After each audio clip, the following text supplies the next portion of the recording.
మనకు సహకరించినటువంటి పోలీసులకి మీడియా మిత్రులకు అందరికీ కూడా రాష్ట్ర కమిటీ నుంచి ధన్యవాదాలు తెలియజేస్తున్నాం.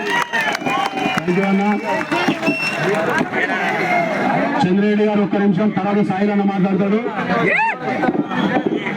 అందరికీ నమస్కారం.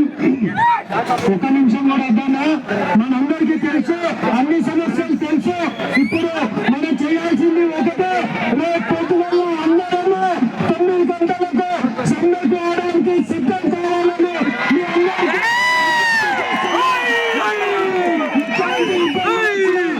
పోలీసులు వచ్చి పెట్టబడినా విజయమైనా అవకాశం ఇచ్చినందుకు అలాగే ఒక్క నిమిషం సాయిలన్న గారిని మాట్లాడాల్సిందిగా కోరుకుంటున్నాను.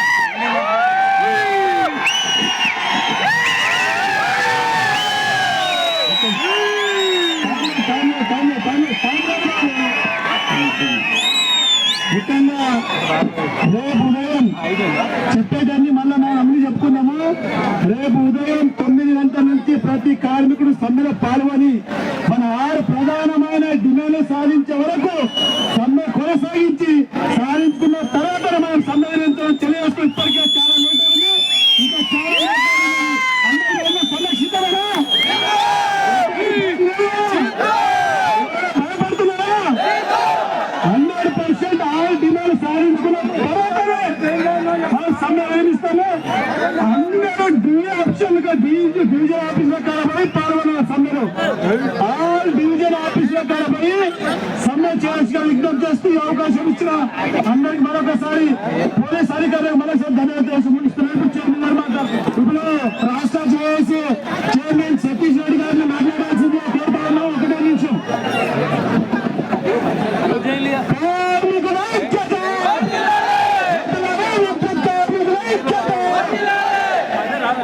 మీ అందరికీ ఈ రోజు మహాధర్మ కార్యక్రమానికి ఇచ్చేసినటువంటి కార్మిక సోదరీమణులకు చేతులు జోడించి నమస్కారం. రేపు ఉదయం 9 గంటల నుంచి నల్ల చొక్కాలు ధరించి సమ్మెలకు వెళ్లాల్సిందిగా ఈ జేఏసీ విజ్ఞప్తి చేస్తుంది. మేము ఏమి చెప్పేంత వరకు కూడా ఎవరు మేము జేఏసీగా ఏ పిలుపునిచ్చినా మీరు ఉండాల్సిందిగా కోరుకుంటున్నాం.